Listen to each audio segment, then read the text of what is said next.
Nama saya Patrick John Tomatlak, NIM 23030516, kelas CD untuk kuliah public speaking.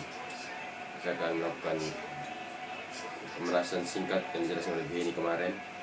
Yang pertama, A I U E O, A I U E O, A I U E O, A I U E O. Yang kedua, A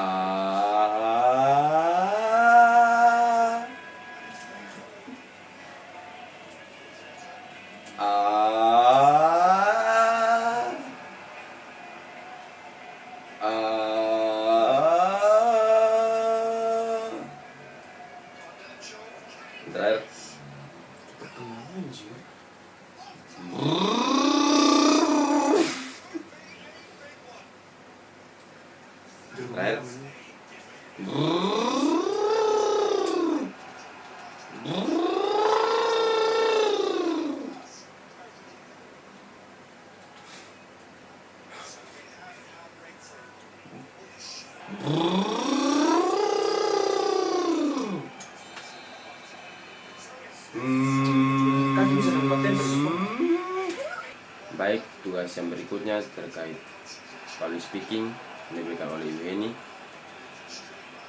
Saya langsung saja. Shalom, assalamualaikum warahmatullahi wabarakatuh. Om Swastiastu, Namo Buddhaya, Salve, salam kebajikan untuk kita semua.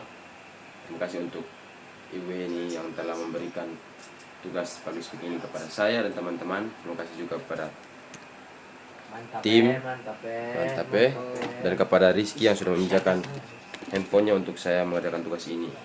Nah, langsung saja.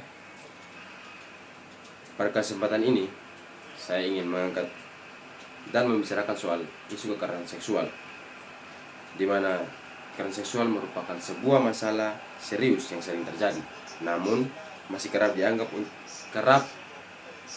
dianggap tabu untuk dibicarakan. Nah, kekerasan seksual bukan sekedar tentang tindakan fisik, tapi juga mencakup pelecehan verbal, tekanan hingga eksploitasi yang melanggar hak asasi manusia. Ironisnya, kasus seperti ini bisa terjadi di mana saja, di rumah, di sekolah, di tempat kerja, bahkan di ruang publik.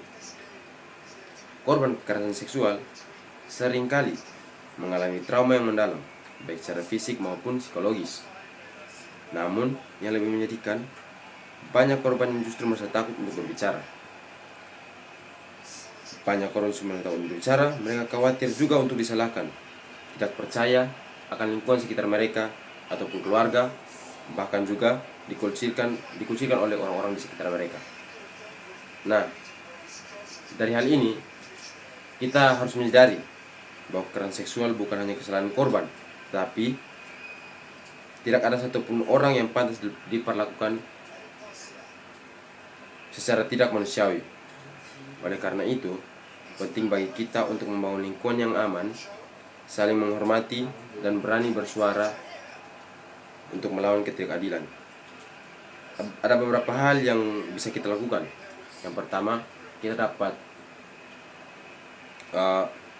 meningkatkan kesadaran masyarakat dan lingkungan sekitar kita untuk menyadari pentingnya menghargai batasan diri orang lain.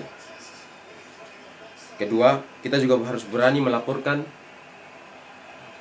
menjadi pelapor akan kekerasan seksual ini jika kita melihat atau mengalami tindakan kekerasan seksual tersebut.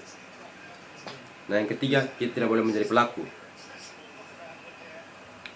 Dan juga kita harus mendukung korban dengan empati, bukan dengan menyalahkan mereka. Kita semua memiliki peran yang penting dalam menghentikan kekerasan seksual, teman-teman. Perubahan ini tidak hanya dimulai dari kebijakan, tetapi juga dari sikap kita sehari-hari sebagai manusia yang menyadari dan mementingkan hak asasi manusia tersebut. Akhir kata, mari kita bersama-sama menciptakan lingkungan sekitar kita yang damai, lingkungan yang aman dari kekerasan seksual, dan juga bagi martabat semua orang. Sekian dapat saya sampaikan.